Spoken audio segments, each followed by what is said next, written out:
Hello there. In this video, we are going to discuss about the safe ways of planning and deploying changes so that you can implement them with confidence. I am Hemalakshmi. I am a product expert in Freshservice. I have been working in the ITSM industry for the last 6 years and I specialize in change management. I've had several conversations with customers and prospects where various change managers and admins who work on implementing changes every day have discussed about the various challenges that they come across when implementing the change. With all those inputs and more new ideas, let's go into this recording. And now, for the agenda, here's what we have. We wanted to keep it simple and light and bring in some interesting ideas to you. First, we'll see about change management, the basics of what, how, and why you need change management. And then we'll see the 3 ways you can have a good change management in your IT. And lastly, we'll be seeing about the new functionality that's cooking up in Freshservice. We're calling it Cab Workstation, and this is going to be really interesting. Now let me jump into why we need change management. Now this is one of the basic core ITIL modules that any IT organization needs to have in order to plan and implement changes in a proper process and in a good manner. But then not all change managements are good enough that there are no bad consequences or no incidents that raise out of change deployments. And that is why any change management is not enough. You need to have a good change management. Now let's see what happens when you don't have a good change management. Of course, there will be several incidents, but it doesn't stop really with the number of incidents that occur. The consequences are going to be multifold in terms of revenue, in terms of your productivity of your staff, and so on. And there's even a number that shows that 50% of incidents are caused by changes. Of course, this says that these changes were unplanned or faulty changes, but they give rise to 50% of the annual incidents that are raised in an organization. And as I said, it is not only the occurrence of incidents. Of course, when there are many incidents, a lot of your agents will be put into solving those incidents, while instead they could actually be working on creating a good process to increase productivity or increase efficiency. But instead, they are tasked with working out these incidents that were created by this change. Also, this change has a financial implication. Now let's say that a faulty change has caused incidents in the IT side. But what if these incidents were caused on a server on which your business services are running? Now that's going to mean that your business services are going to be unavailable for your end users. Now this business service may as well be your payment portal, or it might be if you own an online shop, that might be your payment gateway. Now if your payment gateway is down for, let's say, 30 minutes, even that 30 minutes is going to cost you a huge revenue. And it's not only revenue, the credibility and reliability of your brand is going to take a hit. And that is why these changes need to be implemented after thorough planning and checking. And not all companies are immune to this. Irrespective of the size and maturity of the companies, many companies seem to suffer from change consequences. Companies like Amazon, Google, BlackBerry, and Bank of America are not exceptions to this. They have been affected for more than 6 days in some cases. And there are also clear case studies that show why these interruptions happened and why these incidents were created. And many of the times, the root cause has been a simple wrong change that has been implemented. Now that you know what happens when you don't have a good change management, let us come down and define what exactly a good change management has to be. Now, we can start with saying it should have established standard procedures. And by that, I mean not only defining these procedures, but also making sure that these procedures are implemented and followed by every agent in your organization, by every agent, every admin, and every user in your organization. Now, setting up of these procedures may not be as difficult as ensuring that these procedures are actually being followed. The next one is well-managed change requests. This is mostly true for bigger companies where there are several change managers who are working on implementing 10 different changes almost every month. And there is a very acute lack of visibility as to what are the total number of changes that are going out in an organization at a whole level. And also how each change affects the implementation of another change, or how the incidents that will be created because of two contradicting changes that are being implemented at the same time. And for all these reasons, you need to have a well-managed change request management system so that you have clear visibility on what are all the changes that are going out in a particular period of time. What are all the assets that these changes are going to touch upon? What are all the workflows that these changes and assets are going to touch upon, and what's going to be the impact of each of this change? Now, when you have a holistic idea of all of these changes that are going out in your organization at a particular period of time, you will be able to minimize the risk and impact to a very greater level. And that is where it leads to our third point, where we say controlled risk and impact. And by controlled risk and impact, we have many benefits to the business, starting from increased productivity to predictable revenue and predictable profit increase and so on. So if on a broader level, we can say that a good change management can be defined by these three main criteria, where you have established standard procedures, well-managed change requests, and controlled risk and impact.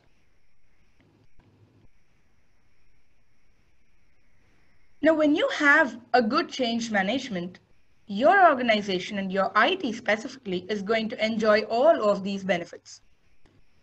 Improved visibility into change, as we were just discussing, is one of the major benefits of change management, of a good change management, because it gives you a futuristic predictability of how your business is going to go in the next 3 months, so that you don't have to expect a sudden downtime of your service applications. And the other one that I like is adherence to government and other compliance regulations. Now, if these government and compliance regulations come with heavy cost, when you're not adherent to government or other compliance industry standards, it usually comes with a lot of legal proceedings that bring down not only the brand, but also involve a lot of money that is being involved in that whole process. Of course, you have risk management. You will be able to manage your risk much better. And increased staff productivity is one of the most commonly overlooked benefits of change management. Now, as we discussed earlier, the time that the agents will be pulled into to solve the sudden eruption of incidents when a wrong change has been implemented. Let's say that there's been 2 days of agents' work that went into correcting all these incidents due to a wrong change implementation. In these 2 days, the agents could have actually devised a great process that automates a very complex existing system, which will increase the efficiency of the whole IT and the whole organization. Now, that is how the agent's productivity and the staff productivity will be greatly increased using good change management. Now, let's go into the 3 steps that we can do to achieve the good management as we discussed. Now, I would like to call it standardize, prevent, and succeed. And when you talk about standardizing, it's standardizing the changes and the change lifecycle management.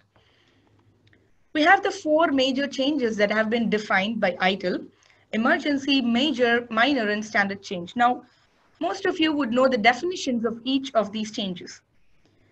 And some of you might be aware that not all the changes that happen in your organization fit into one of these four major change categories. Now that is why in Freshservice, we have the option of creating a custom change type. And this custom change type can be used to define any changes that is out of these four buckets. For example, there are changes that happen that are very critical that really doesn't have the time to be captured in a help desk tool. And these changes are usually captured in a help desk tool after the implementation of the change. These changes are usually called as retrospective changes. Now, these are captured in the help desk tool just to have a track of why this change was done and what happened, and if there are any notes or comments around these changes. Now, let me quickly show you how you can do that in Freshservice.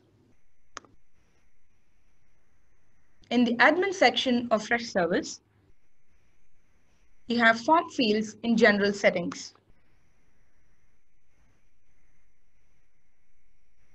In form fields, you have the options of editing the fields of various modules like ticket, problem, change, and release. Let's go into change fields. Here in change type, if you click on it, you'll be able to see the four major ITIL types of changes. In addition to that, you also have four extra ones.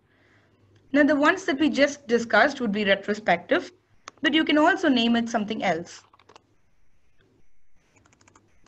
For our example purpose, let me keep it as retrospective itself. Now I'm going to change this. And now let's see if it's reflected. In settings, in help desk productivity, you have change lifecycle. Here you can see that we have this additional retrospective change that has been added along with its own change lifecycle management process. Now let's come back to this in a minute. Now that we have seen what custom change is and how you can use this custom change, let me go ahead with the change lifecycle management. Now the change lifecycle management in Freshservice is nothing but the logical flow of a change in the implementation process. Let's say that you have a change request that is in open. Now, the moment you receive the change request, you need to start planning on what are the things that are required for this change to go out. And once the planning has been done, you will be sending this for an approval. And once you get the approval of the CAB members, you'll be sending it for a review. And once the review is done, this will be pending for a release, meaning which will be looking for the perfect time for this to be released. And then once the release is done, this particular change will be closed. Now this is the logical flow of a change in Freshservice. Let's go to the product to see where this is available. In the admin section, in help desk productivity, you have change lifecycle. Let's take the example of major change. Here you can see that for a major change, which is a high impact and high risk change, you have this workflow. The transitions are already defined so that you don't have to build them from scratch. Now let's say that you want to edit this change lifecycle.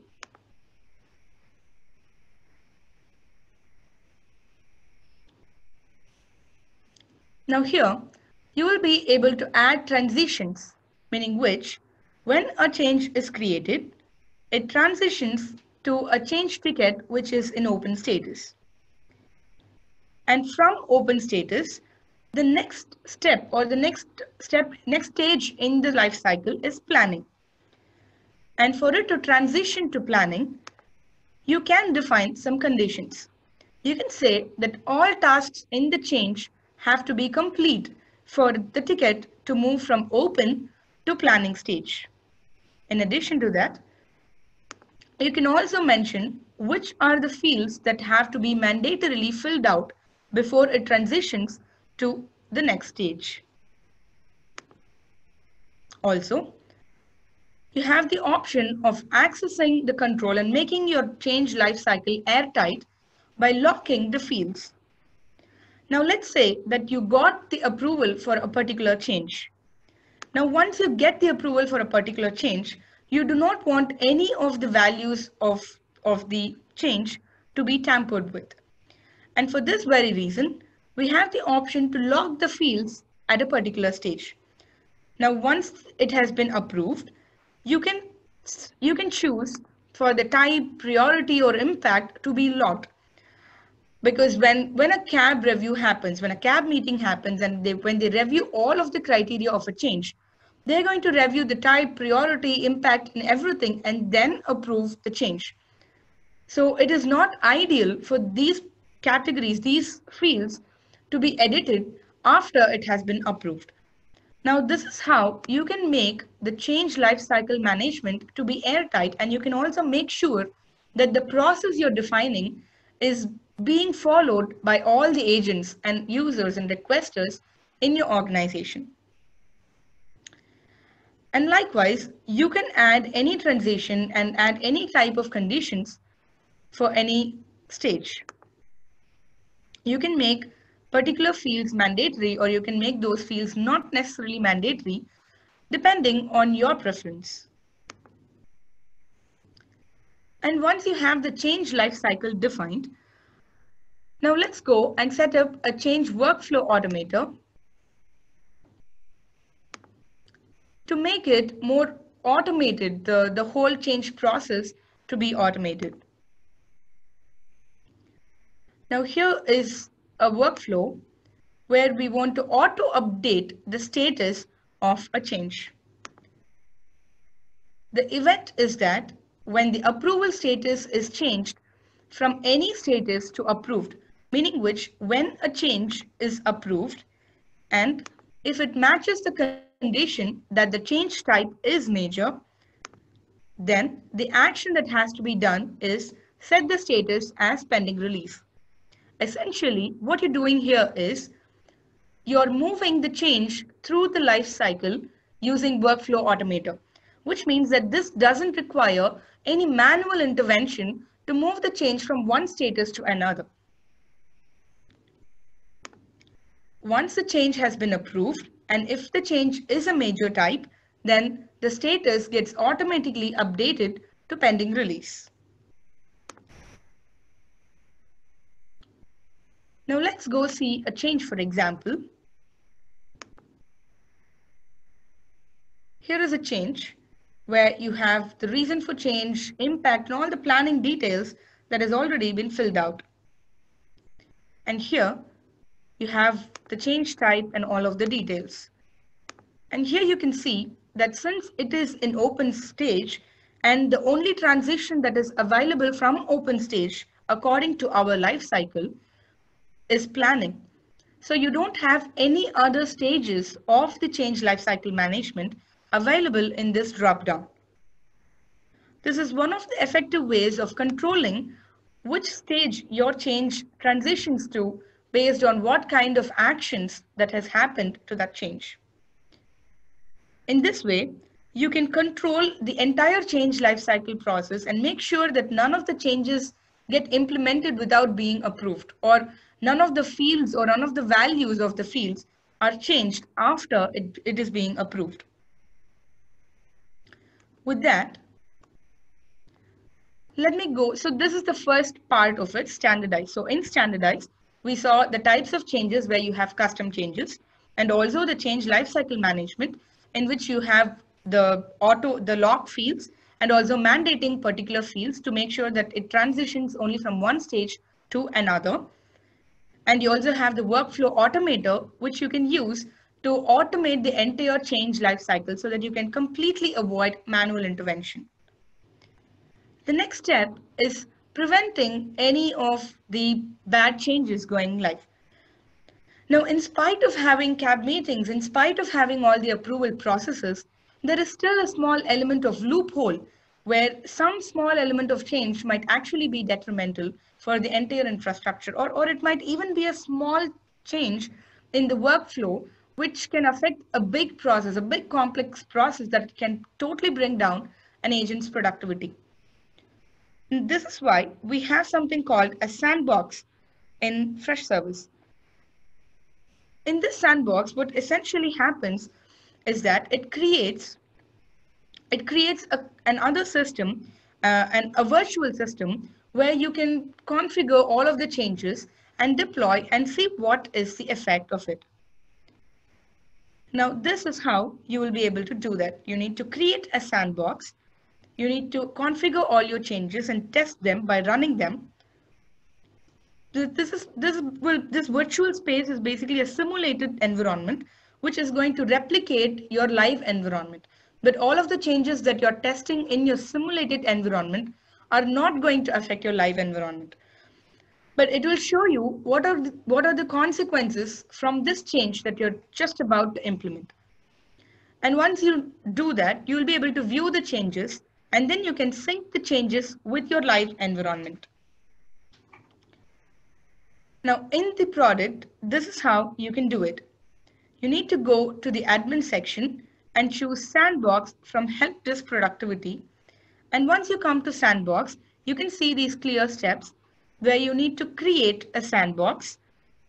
And once you create the sandbox, your sandbox will be ready to configure those changes. And once you configure these changes, you can test them and generate a list of changes. And once you have this list, you can sync the sandbox account to your live environment so that whatever changes that you implemented in your simulated environment gets replicated to the live environment. This is a very safe way of implementing changes. Now, Sandbox is a simulated environment for any of the changes that you want to implement in Freshservice. Let's say that you want to change an IT process. Let's say that you want to make a change to one of your biggest complex workflows. You do not know which part of your workflow is going to get disrupted when you make that change. For that, you can use Sandbox to try and implement that particular change and see what happens. Likewise, you might have several other applications. For example, it could even be a network change that you're trying to implement. You need to implement it in a simulated environment to check what happens before you implement that in a live environment. With that, we have seen the two steps of having a good change management. And the next one is going to be about succeeding in the changes. And for this, we have something called as maintenance and blackout window. Now, this maintenance window is nothing but a period of time that you block in your calendar in Freshservice to mark that this is the time that is best for changes to be implemented. It could be later in the nights when none of your employees are using any of your applications, or it could be over the weekends. So that gives you a safe time for you to implement any of the changes. Likewise, we have the blackout window where you will say that in this time, you're not supposed to implement any of the changes. In this time, if you try and add a change in that particular time period, it will show you a warning that this is a blackout window and you will not be able to implement any of the changes here. Now let me show you where you can get this done. In the calendar,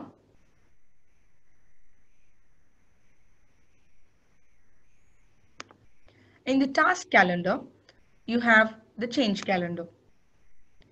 And under change calendar, you have the maintenance window and blackout window. Now let's try creating a blackout window.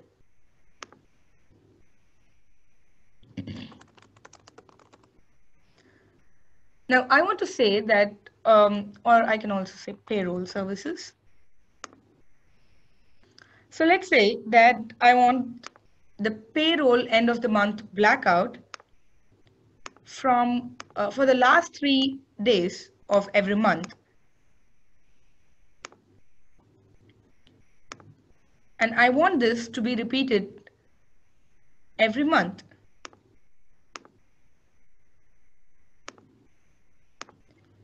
Every month until, let's say, June.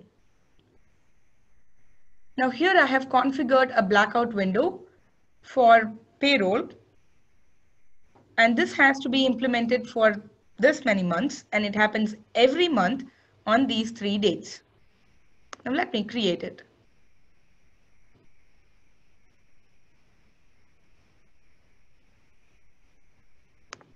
Let me go to the month view.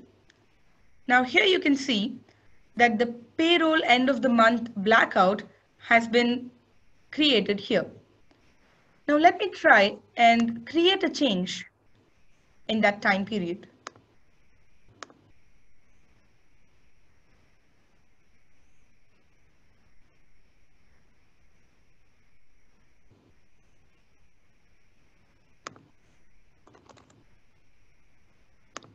I'm going to use my name. I'm just creating a test.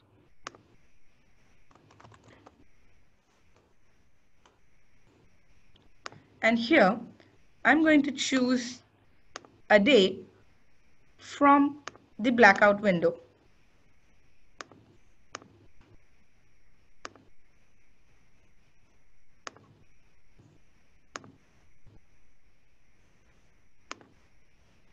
And I'm going to associate the payroll service. Now what I've done is I want a change to be done to the payroll service on the 30th of January. Now this is the change that I am requesting. Now here you can see that there is a warning that says there is a blackout that has been configured. Now we configured a blackout for the 3 days of every month, the last 3 days of every month for payroll services. Now in the last 3 days where all of my payroll services are going to be active, meaning which all of my salaries and all of the processes are going out, I do not want any of the changes to be made to those services in those days because that is going to be affected very badly. Now this helps in because usually there could be many change managers or many admins who work in an IT team, and one person may be responsible for the payroll service and another person could be responsible for another service. And to avoid any clashes or any collision when the changes are being deployed, this blackout window is very helpful. Now this warning lets the person know that this time is not the best time to make a change in the payroll service. Now I can cancel and change the date so that I can do it on a different date when this particular service has not been blacked out.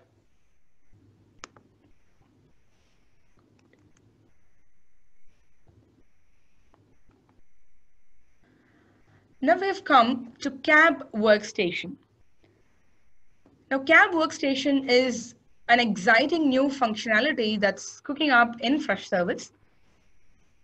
And this is going to be extremely helpful for change managers.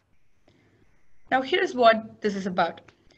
So typically a change manager is tasked with so many things, so many arrangements to be made just to have the changes approved and implemented. Now it starts with setting up CAB meetings. And by that, I mean assembling a meeting with a bunch of very busy people.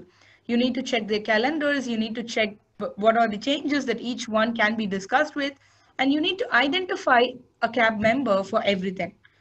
Now that in itself is going to be a huge task.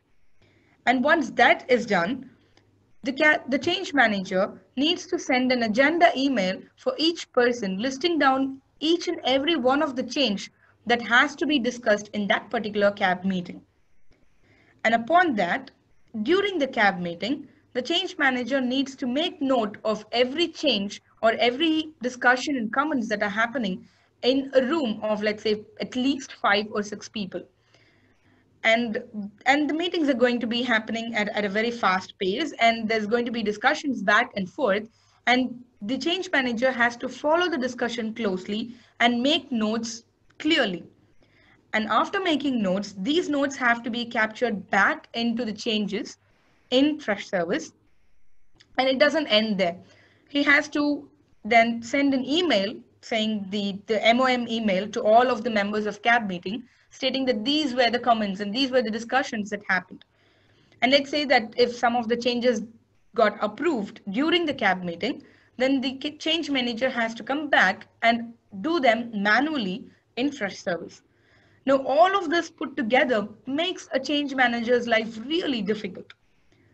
And to solve this in Freshservice, we've come up with CAB Workstation. And this is what CAB Workstation is going to solve. You can set up a CAB meeting right from Freshservice. You can just start the CAB meeting and invite people from CAB meeting. And not only that, the agenda and the email body can be auto-populated from the change tickets that are there in Freshservice. And then the presentation of during the running of the CAB meeting, the presentation of each and every change ticket can be done right from Freshservice. You have this mode where you can present the entire changes that are there for the meeting.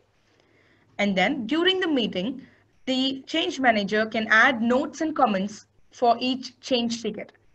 On top of that, if there are any approvals, that can be done right then and there. Also, you can also send an MOM which will capture all of the comments that have been made during the discussion and send it to all of the members of that meeting. Now let me show this to you.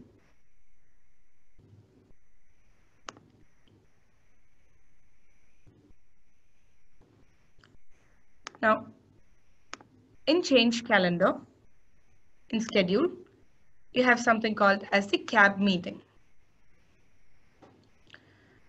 Now, this is in the beta version. This will soon be available for everybody. What you see here is what we're planning, what we're building as of now. Change meeting for February. I'm just creating a name for this particular CAB meeting that I want to run. I can give a date and time for this meeting to go on. And here, this is the interesting part. Now, this is where I define the meeting. And here, I can easily pull out the changes that I want to discuss. Now, I want to discuss all of the major changes in this particular CAB meeting. So I apply this filter and I get a list of all the major changes that are available in Freshservice now. I can select them and add them into this CAB meeting. And here, the title of the CAB meeting is going to be the subject of the invite email. And here we have all the placeholders which will capture all the changes that you have added for this CAB meeting. And from here, you can send an invite email to all the meeting attendees. Now, this is a very easy way of running the CAB meetings. Now, if you have, let's say if you have a group, you can add that particular group in the attendees. And when you do that, your email is going to go to all the attendees that you have mentioned right here. And once you have that, you also have the option of running this CAB meeting. Now, once you click Run Meeting here,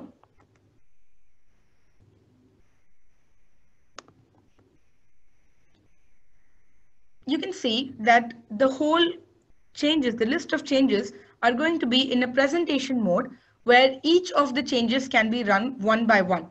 And right from here, you can make any of the comments or changes that you want to make.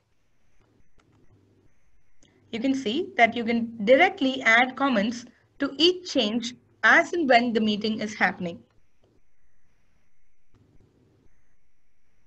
You also have the option to go to any change in that particular CAB meeting that you have already selected. Now, once the meeting is over, you can send a summary of whatever you discussed, whatever comments or discussions that you have noted down during the meeting. You can send it as an MOM to all of the attendees. And here is what that will look like.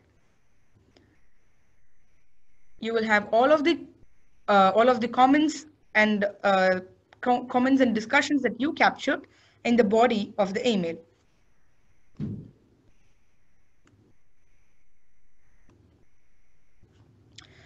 Now, this is what CAB workstation is, and we hope that this makes change managers' life really easy.